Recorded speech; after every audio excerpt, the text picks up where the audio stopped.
remember to hydrate early and often. Recovery and prevention may look the same, but if you do preventative work, hydration, proactively, then you don't have to play catch up. So 32 ounces of water or a mixture, greens, there's a lot of different things you can do that aid in hydration. But before you start any of these routines, make sure you hydrate.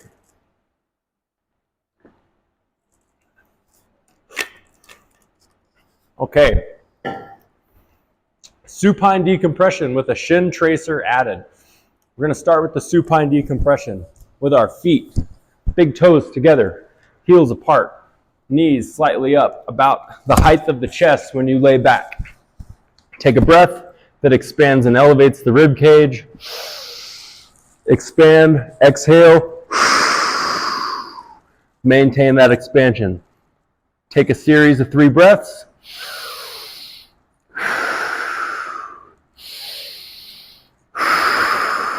Exhale and relax.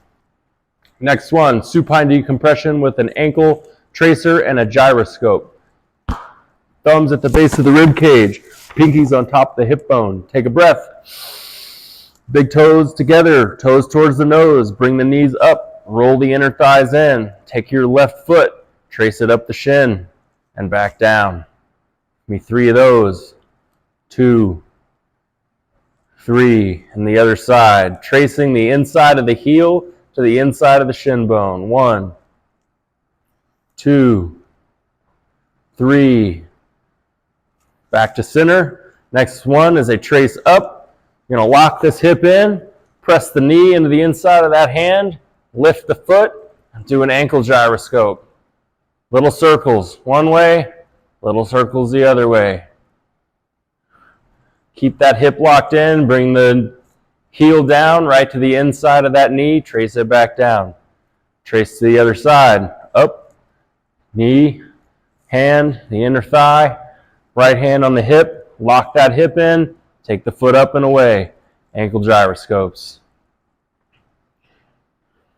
Little circles, both directions. Working that ankle open in the open chain. Lock that hip in. Keep that hip stable. Bring the heel down. Trace back down through the shin. Supine.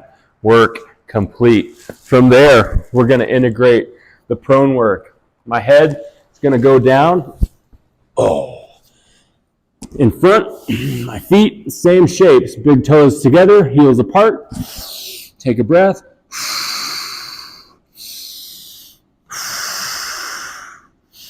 Look up, float the hands. 3 breaths. Look around. Hands up, reach. 3 breaths. Pushing the outside of the feet into the floor will help keep the hips stable. Bring those knees slightly in, just like you did in the decompression. You'll notice your butt goes up. Raise the chest, float the hands, float the toes. Reach. Alternating.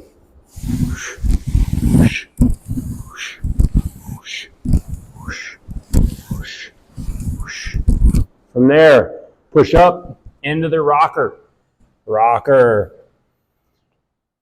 Rock back and forth. Same pressure in the tops of those feet, the outsides of the shins. Rock back. Rock back. Okay, next one, knee lift. Knee lift rockers. Not too far. Up and down. Up and down. Up and down. Start to roll more to the mid part of the foot. Up and down. Roll to the outside of the foot. Up and down. Roll to the mid part of the foot.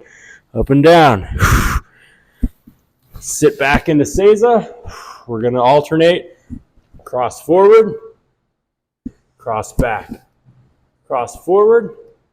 Cross back. Cross forward. Cross back. Switching sides. Cross forward. Cross back. Head, chest forward into the landing side. Head, chest into the landing side. Tracing. Primarily in this hip. We can go further back and rotate back and around. Same thing on the other side.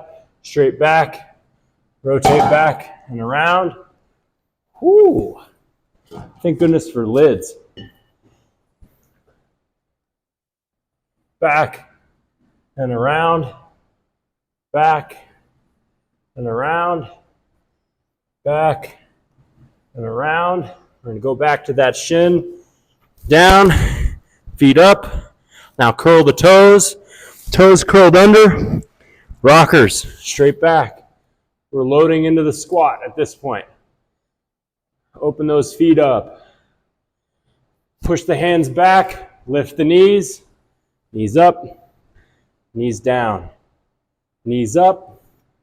Knees down. Knees up. Knees down. Knees up. Knees down. Untuck the toes. Short rest break.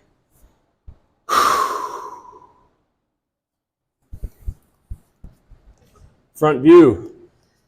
Column line child rocker. Forward and back. Okay? Single side hip rocker. Boom. Boom. Column aligned knee lift rocker. Knees up, knees down. Outside of the foot, middle of the foot. Alternate between those two pressure points. Toe tucked rockers.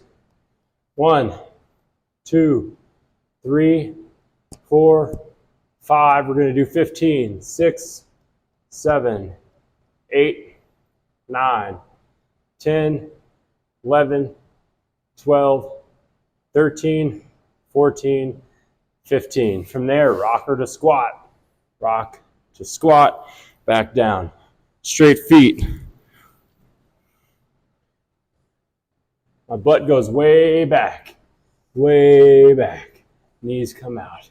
Way back. From there, you're going to stand up and see if you can maintain that shape in a rocker. You'll want to tip back. Keep the rib cage forward. Keep the butt down. Up. Down. Hands down to the ground. Butt up. Close the hips just like we did in the decompression. And then open them. So this is your squat to hinge flow. Squat to hinge. Squat to hinge. Squat to hinge. Good. Standing decompression.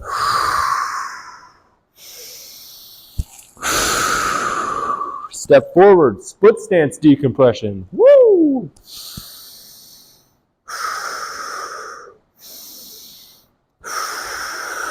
Step back, switch sides, switch stance decompression. Split, chest, forward, into front foot, heel up, dick span, elevate, integrate a reach, integrate a turn and a pack.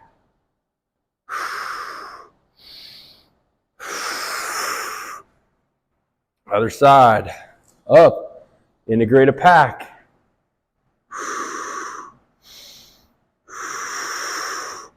What you're seeing is what's called a reaction response. If you're inducing a reaction response, then you're appropriately challenging your body. It may feel like a little instability. If you need to have something by your side for support, you can use a wall in front of you, you can use a post to your side.